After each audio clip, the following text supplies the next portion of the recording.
Here we go. Top of the day, beautiful people. We have my brother here, Aaron, better known as Gani. Gani. Hope I said it right, but he'll introduce himself. And today we just want to talk about reality in our life, and he just want to give you a part of his reality and where he come from, and a part of his world. And hopefully you can relate and add questions. All right. Well, as my friend here, my brother here, he did say my name is Aaron, and hi to everybody, and God bless all. Amen. Now, everybody starts off with something very outrageous. Everybody always starts with something as though they're trying to sell something. And at this point in my life, I'm 52 years old, and I don't think I have time to be selling something. I'm just going to tell you exactly how I feel within me. Look I'm going to good tell too. you something that an older, wiser man told me one time, and it came to a surprise to me for two reasons. One of them because I find myself in that situation, not only because of what he said, but how it made me feel and what I'm feeling now. Now I'm going to read you a quote that he read from me from Proverbs 24:7. And he Amen. stated, he says, I must have another drink. Be not envious of evil men, nor desire to be with them. For their hearts deserve violence, and their lips talk of violence and bring trouble. And that is true. Amen. Now, that was my grandfather who actually said that to me. He also said to me, Aaron, I'm going to show you how to be a man. He sat me next to him and had me have a drink with him. Now, keep in mind, I was a young lad. I was 11 years old, and he did tell me, and he made it very clear to me. He goes, "I'll show you how to be a man, not by the size of your member, Amen. but it is by the size of the heart that you have."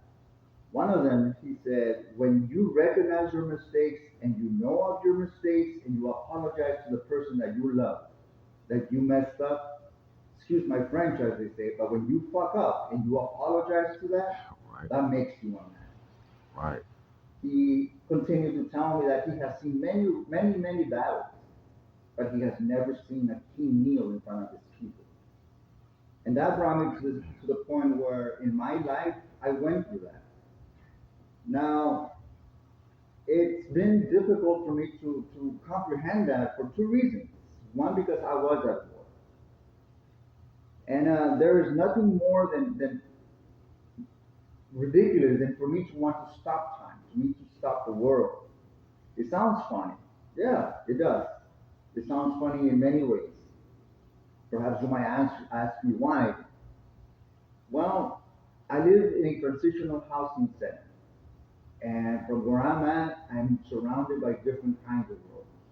Amen. Not just mine, but I walk around and I see everybody bathed in their own thoughts. They're lost in their own thoughts. And I sit in my room and ask the same question every time, and I ask it over and over and over again. And I ask, what can I do to make myself feel better? What is it that I can do to overcome all those fears, all those tragedies that I went through? And one thing always leads to one thing. Is it my fears? Is it the lack of love? Or is it because I haven't loved enough? And that is something that I really don't understand. Perhaps a lot of people might ask, well, I'm sure you had a girlfriend, a partner, and you're right, I have had that. But there is nobody that will come to you and say, hey, I love you with all my heart. The thing that drives me insane the most is that the person that you love, they don't love you. But when they love you, you don't love them. And that puts you in a situation where it brings you back to the same thing. Is hypocrisy something that everybody talks about, or is it sarcasm that makes you laugh and giggle and just make you smile and go ha ha and turn away? When in reality, it's something that you know that it cuts you so deep, so hard that even the words that they say bruise you more than a cut of a knife. Amen. And that is something that many people don't understand. Perhaps they do, perhaps they don't. But if they do, they're afraid to show it. And when they do show it, they are being hypocrite. Now, I am not a very religious person, although I wish I am. I think I have found my way to contact someone, somebody that can perhaps assist me with that. And here at this housing, I found a friend, and my brother Keith has taught me more than I can ever imagine. Now, drinking and having fun and all that, yes, it was fun. It is fun, I can say, but it always ends up in the same situation. And the situation is, where am I going? Where am I at? And the main thing is, you turn to the sides and you don't find anybody next to you but a pillow, a teddy bear, and a wall. You know, it makes you feel like you're a prisoner of war, a prisoner, something that you lost a long time ago. The Amen. feeling that you sometimes wonder, how is it that I can revive, that I make myself feel alive? Because honestly, I have stared down a barrel of a 45 so many times. But is my life really worth that much? You, as a viewer, as a listener, I'm pretty sure that perhaps maybe you can give me more than an answer, but Amen. perhaps more of a prayer up to whom or where am I going to go? I mean, I'm a 52-year-old Italian man who is just here wondering what is going to be happening with me. Right. Now, I appreciate that. And, you know, I'm your brother and I love you. I learn stuff from you too. And this is how we supposed to learn. And that's the American way. Learn from each other and show each other love. And not just by talking it, but showing it. And I'm going to ask you this question. What love to you mean in the Bible? You know, I don't believe that there is such a description of it. You know, you ask anybody else, and everybody will say, "Oh, you feel like butterflies in your stomach."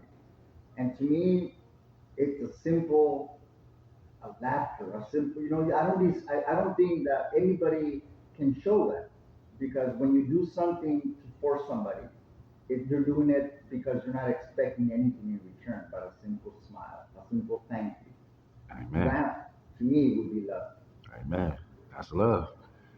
And with that, uh, because we're live and direct, and this is what February 13th, Thursday. Uh, On a rainy day, and it's my yeah, first first time. video, This first is our time. first time me being the host.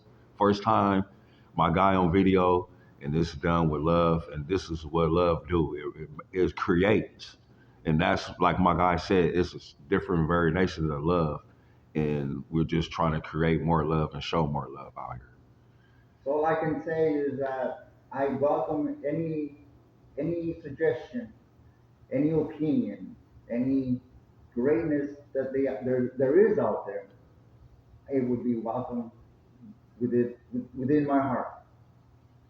Yes, comment on the comments below, or you can ask any questions, and he'll get back to you. I I will do the best I can. Yes. Amen to that, and it's a wrap.